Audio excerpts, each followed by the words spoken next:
À plusieurs reprises, le président français s'est permis de critiquer la politique de Vladimir Poutine. Le président russe n'a jamais réagi à ces attaques, mais lors d'un tête-à-tête, Nicolas Sarkozy va lui en donner l'occasion.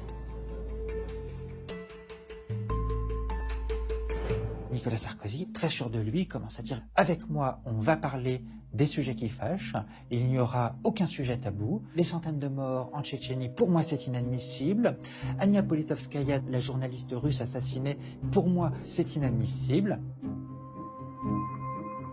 Vladimir Poutine, écoute, commence par juste laisser parler Nicolas Sarkozy.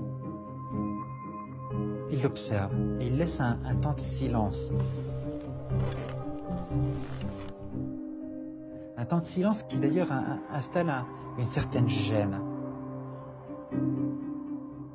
Et puis il prend un air un peu narquois et lui demande « C'est bon, t'as fini là ?»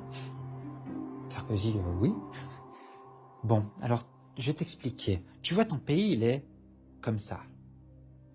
Mon pays, il est comme ça. Alors maintenant, de deux choses l'une. Ou bien tu continues sur ce ton et je t'écrase, ou alors tu arrêtes de parler comme ça et tu verras, tu viens juste de devenir président de la France, mais je peux faire de toi le roi d'Europe. On m'a juste dit que son discours était ponctué d'insultes, de propos humiliants, de façon à vraiment imposer sa volonté à Nicolas Sarkozy. Et Nicolas Sarkozy va être juste éberlué. Il n'en vient pas. Et Nicolas Sarkozy va avoir du mal à s'en remettre. Il est encore sous le choc de cette conversation lorsqu'il se présente à sa conférence de presse. Mesdames et messieurs, qu'est-ce que vous préférez, que je réponde aux questions? Alors, y a-t-il des questions? Dans la salle, tout le monde s'en rend compte. Et les journalistes s'amusent à penser que la rencontre avec Vladimir Poutine a été un peu trop arrosée de vodka.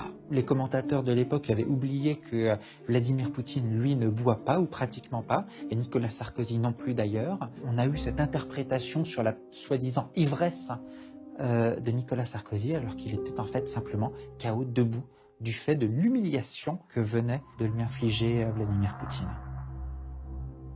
Nous avons évoqué tous les sujets, la Tchétchénie, la journaliste,